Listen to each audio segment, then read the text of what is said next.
नमस्कार मित्रांनो. ठरलं तर मग या मालिकेच्या आजच्या एपिसोडमध्ये आपल्याला पाहायला मिळणार. मागील एपिसोडमध्ये प्रियाने केलेला प्लॅन सक्सेसफुल होतो, ज्यामुळे अस्मिता होते बेशुद्ध. नक्की काय झालं हे जाणून घेण्यासाठी व्हिडिओ शेवटपर्यंत नक्की बघा. सुरुवातीला आपल्याला दाखवले सायलीने सचिन व साक्षी शिकरेला एकत्र पाहिलं. तेव्हा सायलीला कळतं सचिन भाऊजींच्या भविष्यात जी मुलगी होती ती साक्षी शिकरेच आहे. ही गोष्ट सांगण्यासाठी सायली अर्जुनला फोन लावते, पण अर्जुन मीटिंग मध्ये असल्यामुळे तो फोन उचलत नाही. त्यामुळे सायली घाईगडबडीत पोलिसांना फोन लावून सांगते, इन्स्पेक्टर साहेब, मी आता साक्षी शिकरेला इथे पाहिले आणि ती जेलमध्ये मेली होती, ते सर्व खोटं आहे. तेव्हा इन्स्पेक्टर म्हणतात, हो ठीक आहे, मी बघतो. इकडे अर्जुनची मीटिंग संपते. त्यानंतर तो फोन बघतो, त्यामध्ये सायलीने खूप फोन लावलेले असतात. तेव्हाच इन्स्पेक्टरचा फोन येतो. अर्जुन फोन उचलतो आणि म्हणतो, बोला इन्स्पेक्टर साहेब. इन्स्पेक्टर म्हणतो, मला तुमच्या मिसेसचा फोन आला होता. ते म्हणाले साक्षी शिकरे जिवंत आहे. हे ऐकल्यानंतर अर्जुनला धक्काच बसतो. तेव्हा अर्जुन म्हणतो, हे त्यांना कसं कळालं? इन्स्पेक्टर म्हणतात, त्यांना कुठेतरी साक्षी दिसली. त्यानंतर अर्जुन फोन ठेवतो. उभारलेला चैतन्य अर्जुनला विचारतो, तू साक्षीबद्दल काय म्हणत होता? अर्जुन म्हणतो, सायलीला साक्षी दिसली आणि तिने पोलीस कंप्लेंट पण केली तिच्या विरोधात. तेव्हा चैतन्य कपाळाला हात लावून म्हणतो, अर्जुन, सायली वहिनींनी डायरेक्ट पोलिसांना फोन का केला? मी तुला कधीपासून सांगतोय साक्षी जिवंत आहे हे सायली वहिनींनाच सांगून टाक. आता जर तिला कळालं, तुला आधीपासून माहिती आहे साक्षी जिवंत आहे, मग ती काय करेल? त्यानंतर अर्जुन आणि चैतन्य गार्डन कॅफे मध्ये जाण्यासाठी निघतात, पण अर्जुनचं गाडी चालवताना लक्ष नसतं. तेव्हा चैतन्य म्हणतो, तू इकडे बस, मी गाडी चालवतो. दुसरीकडे कल्पना अस्मिताला म्हणते, हे बघ, मी बाळाला खेळण्यासाठी गाडी पण आणलीये. तेव्हा अस्मिता हसत म्हणते, हे मात्र बरं केलंस.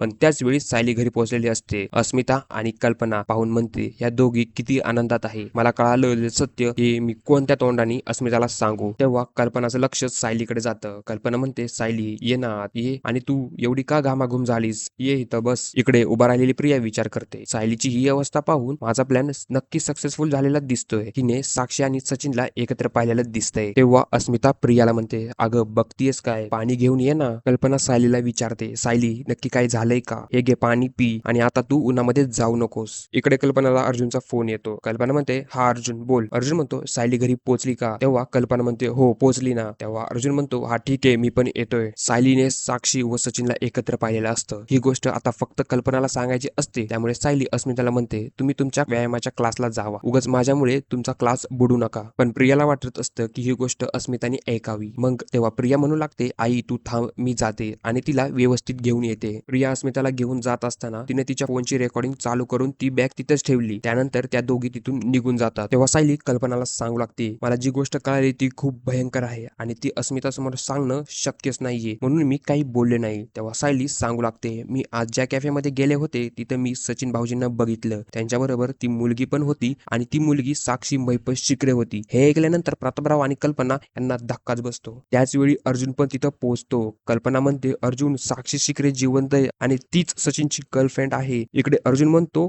बरं झालं हिला हे कळालं नाही की मला साक्षीबद्दल आधीच माहिती होतं. तर प्रेक्षकांनो, पुढील एपिसोडमध्ये प्रियाच्या प्लॅन प्रमाणे अस्मिताला कळतं की सचिनची गर्लफ्रेंड साक्षी शिकरे आहे. हे 1 तास ती बेशुद्ध होते. आता पुढे काय होईल हे पाहण्यासाठी चॅनलला सबस्क्राईब नक्की करा.